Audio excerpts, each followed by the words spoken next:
రేపటి రోజు కళ్యాణ్ గారు ప్రధానమంత్రి అవ్వాలని చూసే వ్యక్తిని నేను.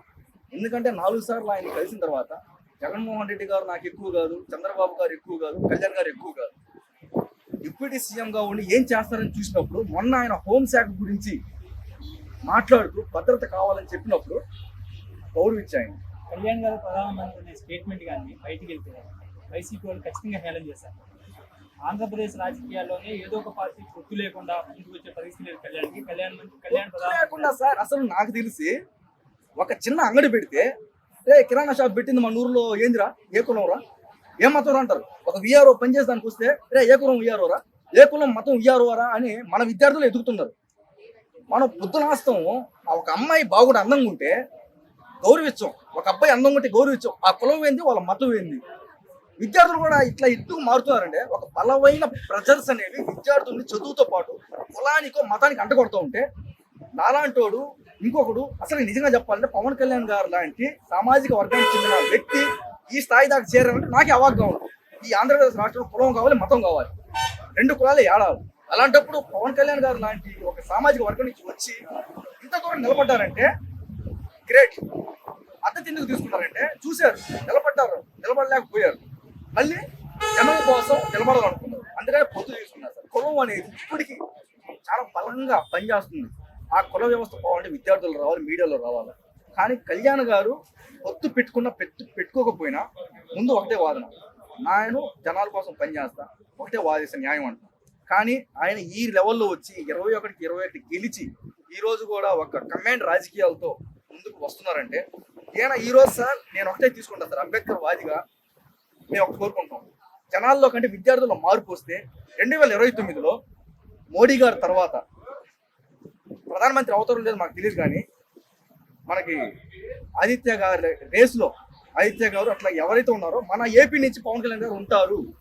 ఎందుకంటే సార్ నేను ఒక హిందూ కాదు, నేను ఒక ముస్లిం. షఫీ హరన్ సర్దార్ షేక్ నా పేరు. కానీ నేను మసీదుల్ని ఎట్లా గౌరవిస్తానో చర్చిలు కూడా అట్లాగే గౌరవిస్తా, హిందూ ధర్మాన్ని కూడా అంతకంటే ఎక్కువ గౌరవిస్తాను. అంటే గౌరవం ఎందుకు ఇస్తానంటే నేను హిందుస్థాన్లో పుట్టాను, కానీ హిందువులకి రక్షణ లేదు. ఎందుకంటే ఒక ర్యాలీ జరగాలంటే, జై శ్రీరామ్ అని ర్యాలీ జరగాలంటే ఎవరు వచ్చి రాళ్ళు వేస్తారో తెలియదు.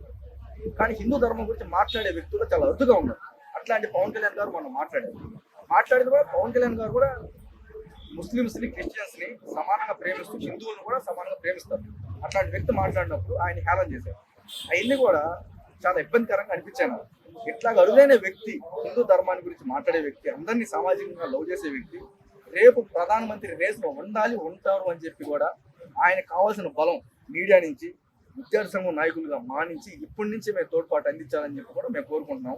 మొన్న చిన్న మాట మీరు గమనించాలా, మీడియా నుంచి ఆయన మీడియా సంబంధించి మాట్లాడారు. ఆయన ఇప్పటికీ చూసుకుంటే పాయింట్ కనిపిస్తుంది. హోమ్ మినిస్టర్ గారు చక్కగా చేయండి ప్లీజ్ అండి, ఈ విధంగా సోషల్ మీడియా అరాచకాలే కాదండి, అమ్మాయికి న్యాయం చేయండి, గిరిజన సంక్షేమ హాస్టల్లో ఒకసారి విజిట్ చేయండి ఎమ్మెల్యేలు గారు అందరూ అని హోమ్ మినిస్టర్ గారి గురించే మాట్లాడారు. అంతేగాని కులం గురించి మాట్లాడలేదు కదా. వెంటనే మందాకృష్ణ గారు వచ్చారు బయట. నేను అంబేద్కర్ వాదినే. మందాకృష్ణ గారు వచ్చి ఆయన కులం గురించి ఆమె తిట్టావు. మందాకృష్ణ గారికి ఒకటే చెప్తున్నాము, గిరిజన సంక్షేమ హాస్టల్కి వెళ్ళండి సార్. వాళ్ళ అమ్మాయి ఎంత బాధపడుతున్నారో తెలుసా మీకు? బహుజనులు ఈరోజు బడుగు బలహీన వర్గానికి సంబంధించిన అమ్మాయిలు, అబ్బాయిలు ఈరోజు స్టేషన్లో 90% మంది కేసుల్లో మగ్గిపోతున్నారు. కనీసం ఎస్పీ లెవెల్లో పోయినా కానీ న్యాయం జరుగుట్లే. ఒక గ్రామంలో ఉన్నటువంటి ఒక పెద్ద మనిషి అమ్మాయిని హెరాస్మెంట్ చేస్తే ఎస్ఐ కాడికి పోయినా కానీ ఆ గ్రామ పెద్ద మనిషికి న్యాయం జరుగుతూ ఉంది. ఇట్లాంటివన్నీ మారాలా అని చెప్పి కళ్యాణ్ గారు కోరుకుంటున్నాను. యాజ్ ప్రోటోకాల్ తీసుకొని రావాలని చెప్పి కోరుకుంటాను. అవన్నీ మేము అంబేద్కర్ వాదులుగా మేము కోరుకునేది ఏంటంటే, మొన్న ఆయన హోంశాఖని రక్షణ కావాలి మనకని కోరుకుంటే మందాకృష్ణ గారు వచ్చి అయ్యా పవన్ కళ్యాణ్ గారు నీ మీద మేము మనసులో పెట్టుకుంటాము, నువ్వు మనసులో పెట్టుకోండి అని గిరిజన పాస్టర్లు తిరగొచ్చు కదా మందాకృష్ణ గారు.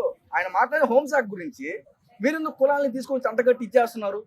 ఏ రోజైనా మీరు ఒక గిరిజన పాఠశాలకు వెళ్ళారా? ఒక గిరిజన హాస్టల్కి వెళ్ళారా? ఏం చేశారు? ఈరోజు బాబాసాహెబ్ అంబేద్కర్ గారు మనల్ని ఏం చెప్పారు? కుట్టుకోమని చెప్పారా? ఒక రిజర్వేషన్ తీసుకొని వచ్చి మంచిగా చేసుకోండి, బాగా ఉద్యోగాలు తెచ్చుకోండి అంటే ఈరోజు వీళ్ళు ఒక రిజర్వేషన్, వాళ్ళకి రిజర్వేషన్. కారణాలు ఎవరు? మనం మందాకృష్ణ గారు అనేది చెప్పట్లేదు, మనం కారణం. నేను రాష్ట్ర నాయకుడిని. మన రాష్ట్ర నాయకులు ఏం చేస్తున్నాం, కుల రాజకీయాలు చేయబట్టి తనుకొని చేస్తున్నాం. ఒక ఏరియాకి వెళ్తే ఒక 5 సంవత్సరాల పిల్లోడు నాకు అడుక్కుంటూ డబ్బులు కనిపిస్తాడు సార్. అట్లా ఎవరు బడుగు బలహీన వర్గానికి చెందిన వ్యక్తి. గాంధీ షాప్ కాడ 18 సంవత్సరాలు నిండిన వ్యక్తి ఎవరు అబ్బాయి, బడుగు బలహీన వర్గానికి చెందిన వ్యక్తి. ఇన్ని తప్పుదోవ తప్పేటప్పుడు మీరు రాండి, మందకృష్ణ గారు మీరు రండి, నాలాగే చాలా మంది విద్యాసంఘ నాయకులు కలుపుకోండి. మనం విద్యార్థుల్ని విదేశీ విద్య చదువుకునే విధంగా అంబేద్కర్ గారు మనకి ఏం పెట్టారు, విదేశీ విద్య పెట్టారు.